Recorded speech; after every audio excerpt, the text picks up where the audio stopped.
Assalamualaikum warahmatullahi wabarakatuh.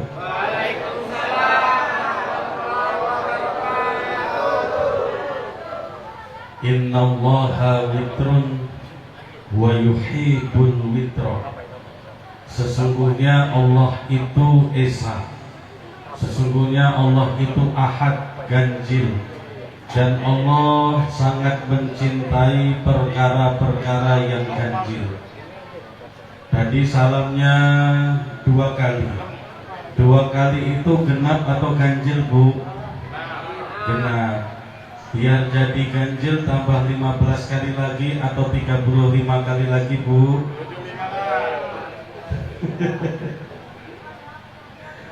Assalamualaikum warahmatullahi wabarakatuh.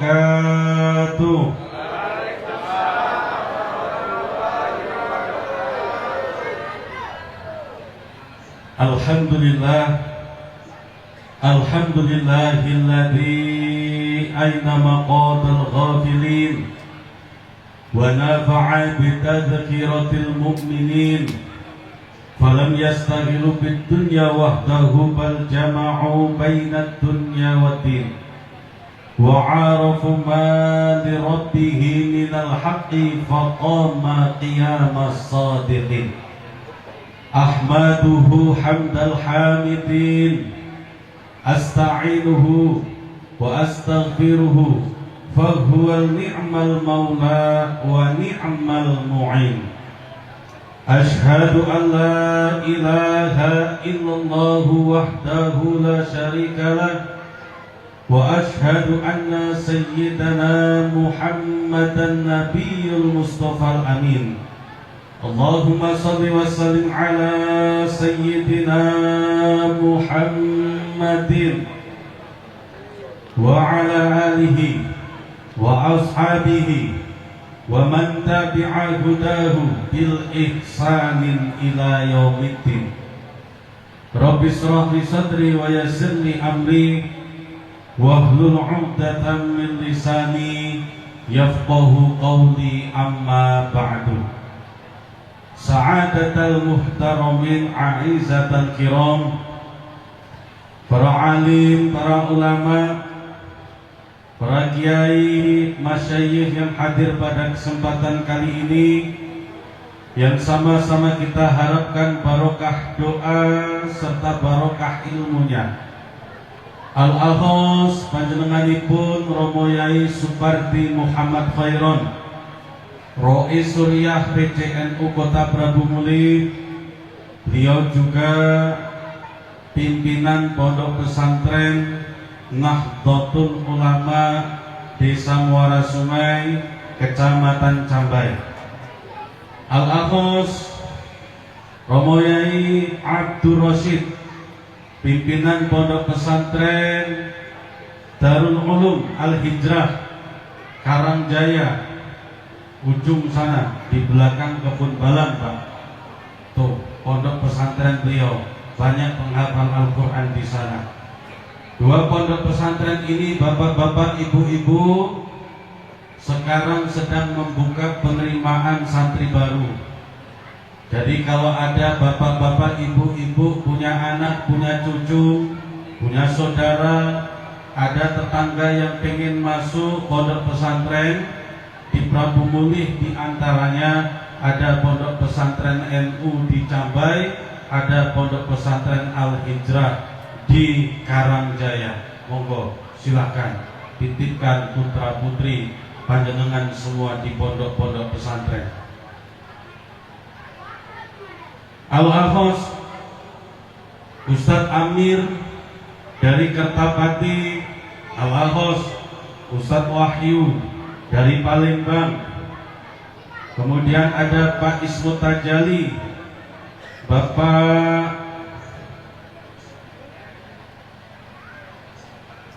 perwakilan dari Pondok Pesantren As-Salam, Bapak Iwan, Bapak Zainal Arifin, yang sama-sama kita ta'dimi. Mudah-mudahan beliau-beliau semua selalu Allah jaga dalam kesehatan, amin. Allahumma amin ya rabbal alamin. Al-Aghos, para ketua masjid, takmir masjid, Masjid Miftahul Jannah, Masjid Al-Hijrah, Masjid Aceh Mufakat yang hadir pada kesempatan kali ini, imam masjid, imam musola, imam langgar, imam yasinan, imam tahlilan, imam manakiban, imam al-barzanjian, imam siapa lagi yang hadir, Pak? Hah?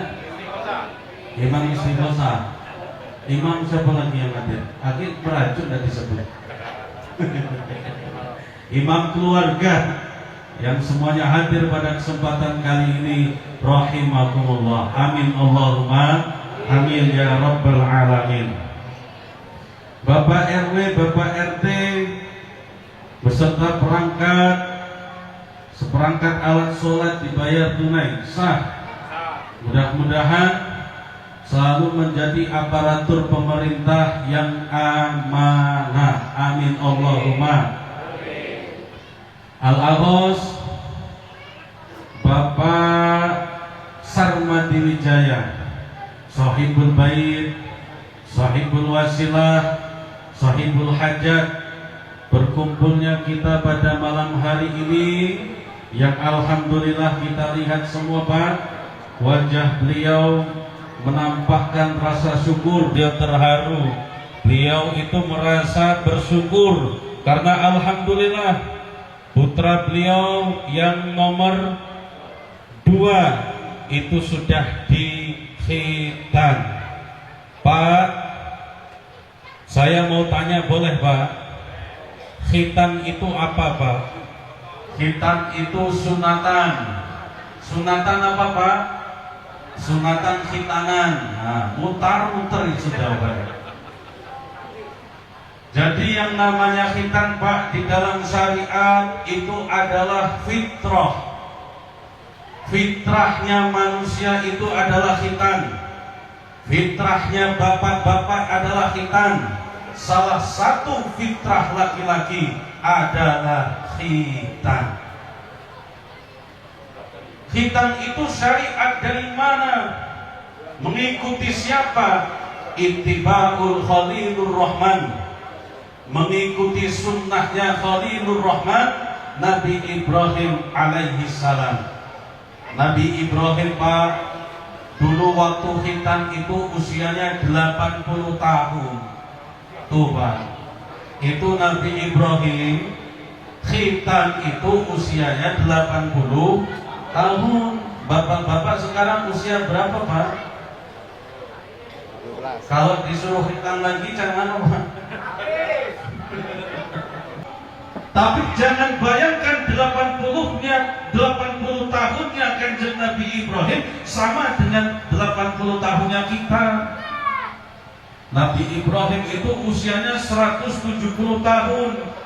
Berarti kalau pas usia 80 tahun masih gagah itu. Beda sama 80 tahunnya kita, Pak.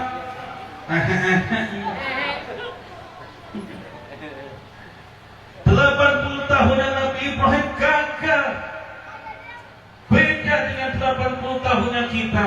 Makanya waktu usia 80 tahun Nabi Ibrahim dapatkan perintah untuk berkhitan. Dan kalau bapak-bapak ingin tahu, khitan zaman dulu itu pakai hutum. Apa itu hutum? Kapak. Bapak-bapak dulu khitan pakai kapak apa pakai apa, Pak? Pakai bambu, ya, dibeset. Bayangkan kalau zaman sekarang khitan masih pakai kapak, Pak. Nah, iya, Pak Tarno suruh khitan pakai kapak, habis masa depannya, gak jadi khitan. Alhamdulillah khitan zaman sekarang dijemur dulu 7 hari itu. Nih, Pak, ya Pak RW, zaman dulu harus pakai sarung dulu 7 hari, kesenggol dikit itu, Masya Allah, itu harus pakai sarung. Kemudian ada yang L itu apa namanya? Iya. Sekarang nggak perlu Begitu khitan sudah pakai celana, begitu khitan langsung bisa lari-lari main bola. Itu sekarang sudah canggih. Itulah modern apa namanya? Modernisasi. Ya itu. Susah nih mau. Makanya Masya Allah, Alhamdulillah sekarang kita sudah modern. Tidak perlu sampai 10 hari, tidak perlu sampai 7 hari. Begitu kita itu langsung sembuh. Kemarin kita langsung sembuh ya Pak Wijaya ya anak ya. Alhamdulillah. Yang kita mana Pak? Bapak aja yang kita. Yang kita mau langsung main-main itu. Sudah nggak kerasa sakit itu, langsung sembuh, langsung kering.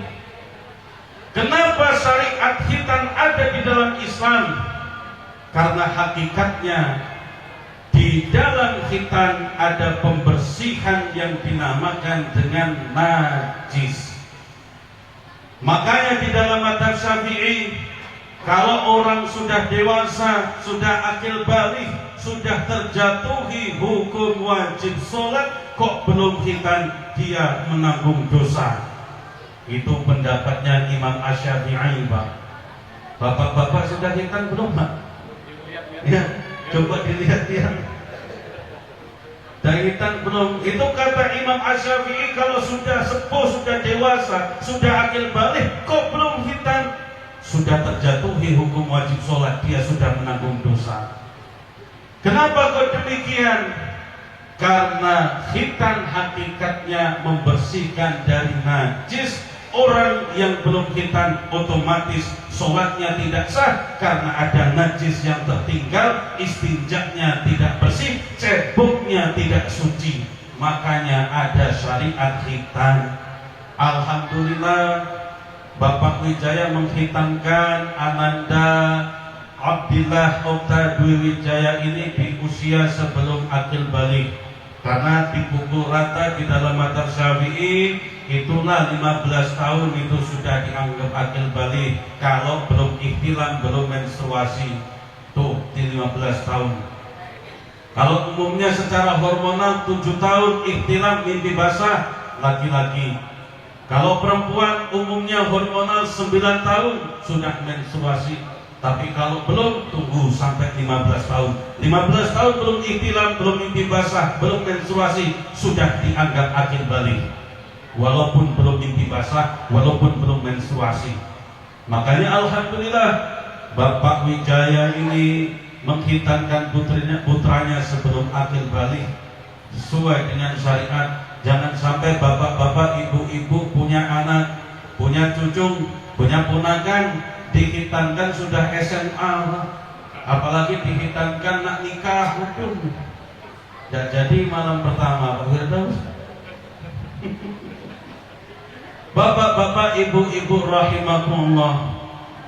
Kemudian tugas orang tua, tugas saya dengan bapak-bapak semuanya, ibu-ibu termasuk yang di dalam Bu, yang ngobrol terus dari tadi. Setelah anak itu dihitankan, nih Bu dengerin. Setelah anak dihitankan, memang biasanya Alhamdulillah ya Allah sudah khitan. Alhamdulillah ya Allah acaranya selesai ya Pak Wijaya. Acaranya selesai, Alhamdulillah.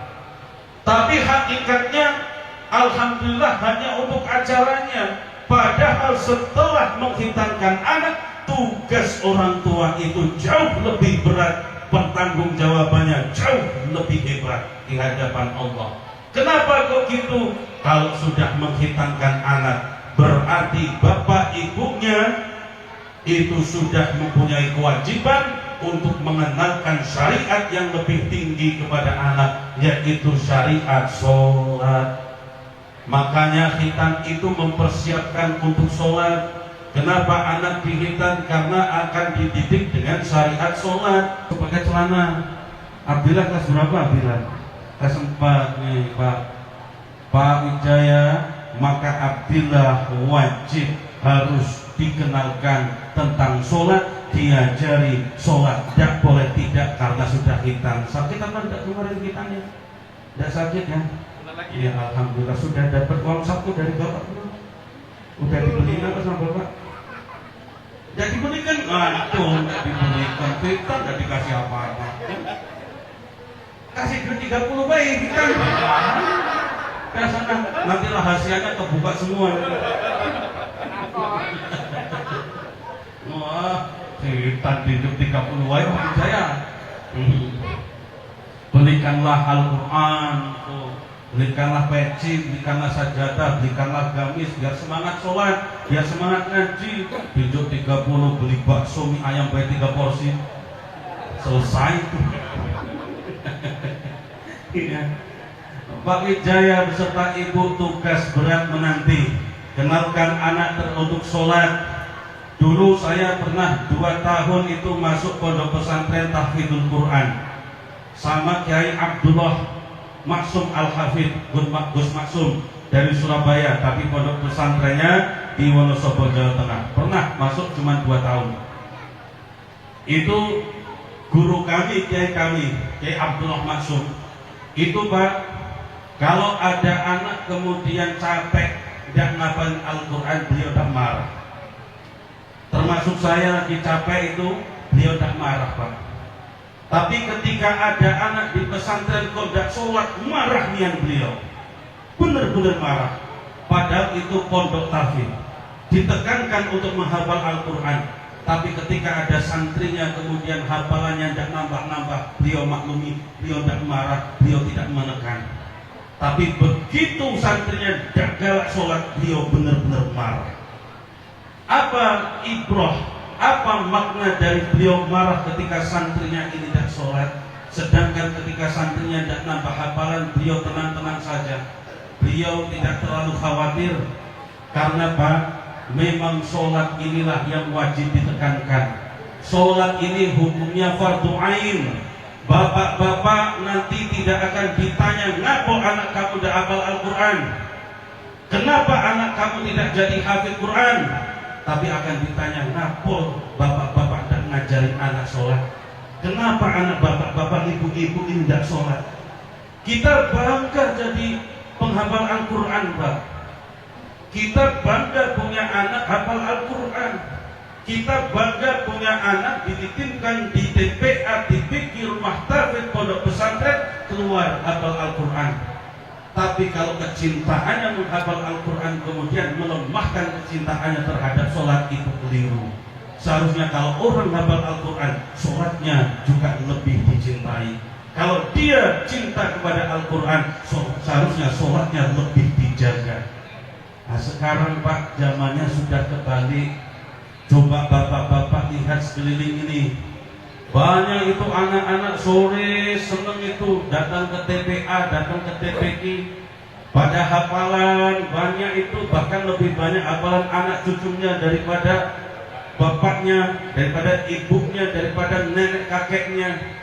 Tapi begitu dengar azan, Allahu Akbar, Allahu Akbar, nak sholat dulu nak, akhir dulu mah capek habis ngaji. Salah Pak.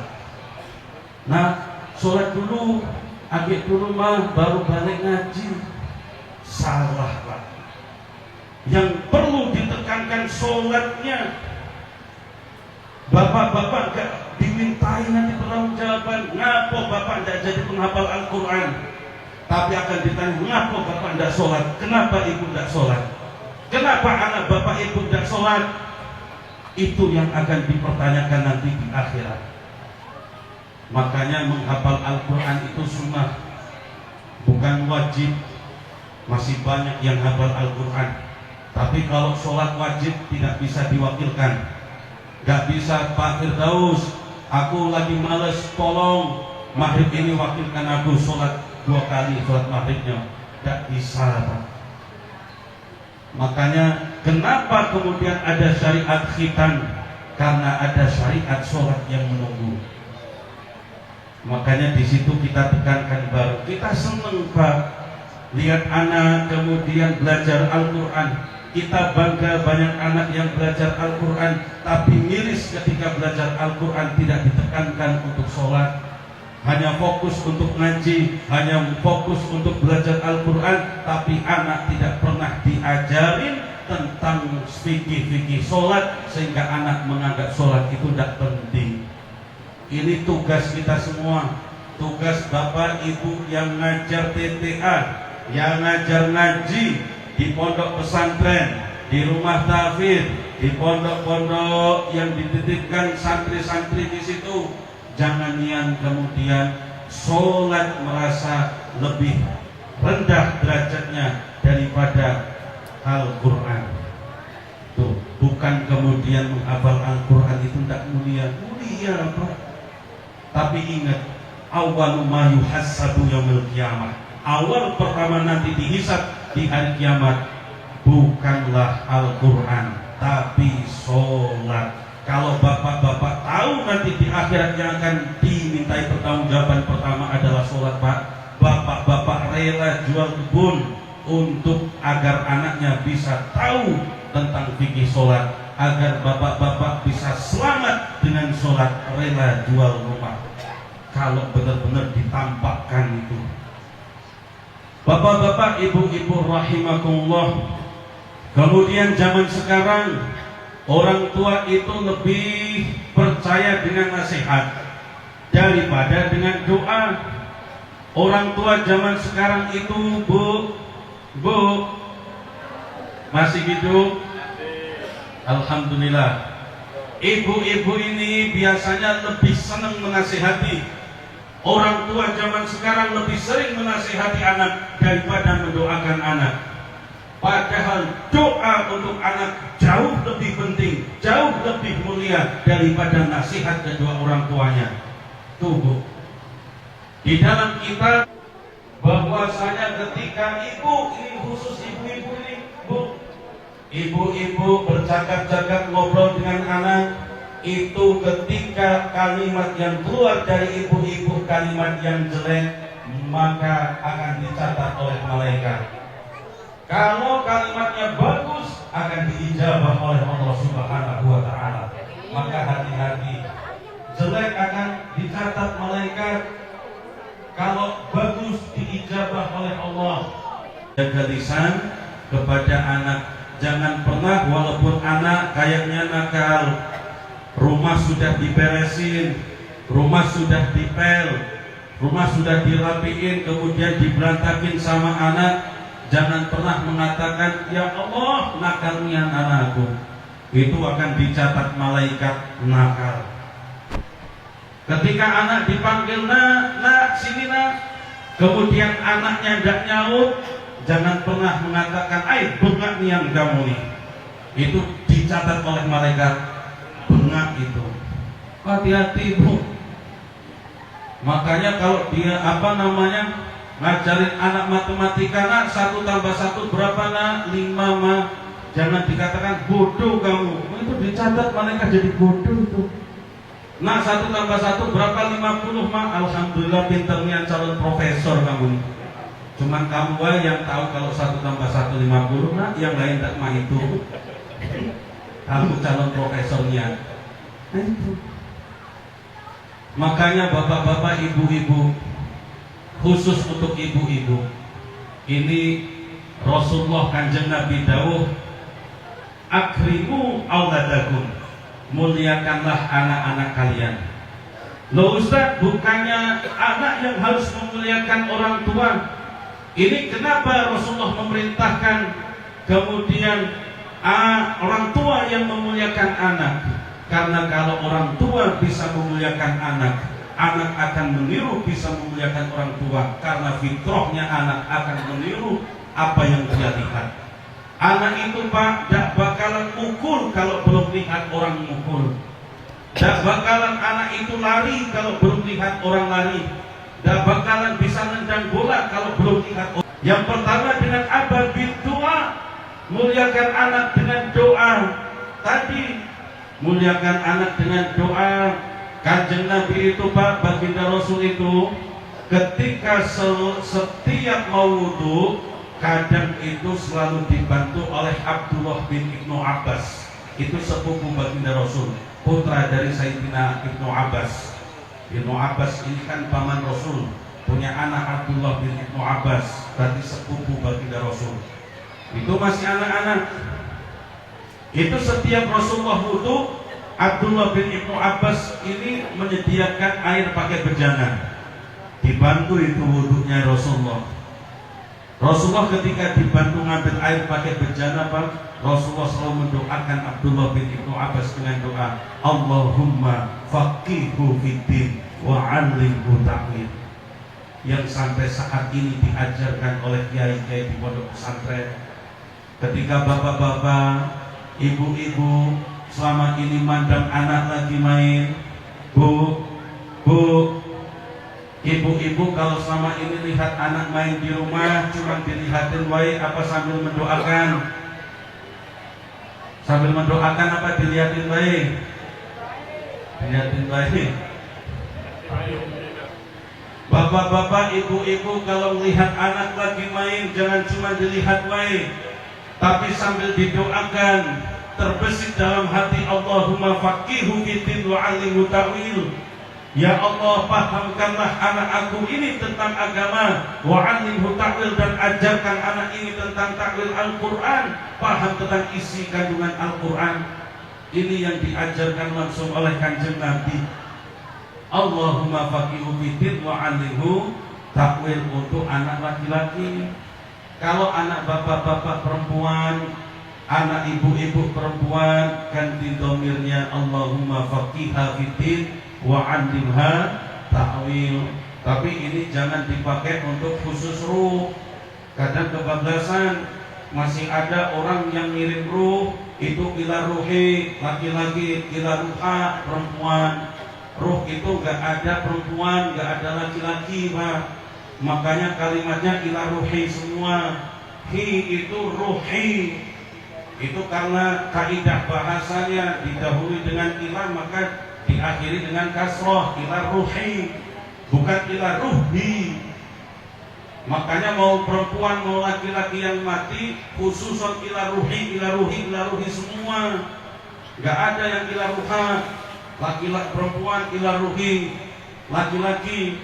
Kalau ada ila ruha, ila ruhi, nanti ada ila ruhayati. Gawat. Ya, gak ada itu. Ruh itu gak ada laki-laki, gak ada perempuan. Ketika usia kandungan ibu-ibu dulu 4 bulan, kata Allah Subhanahu wa ta'ala di dalam Al-Quran, wa nafakhtuhu bihi min ruh, dan aku tiupkan di dalamnya itu ruh. Ruh, tidak ada laki-laki, tidak ada perempuan. Makanya ketika 4 bulan itu sudah ditiupkan ruh, ruh itu ditiupkan oleh Allah, tidak ditaruh, tidak diletakkan. Kenapa? Ruh itu sangat lembut. Kata orang ateis, ini orang lagi sakaratul maut, ini mau mati, ini mau meninggal, ayo kita masukkan ke dalam peti yang rapat, biar ruhnya tidak bisa keluar, kita tangkap ruhnya. Sampai detik ini tidak ada satupun orang yang bisa menangkap ruh, karena ruh itu urusan Allah.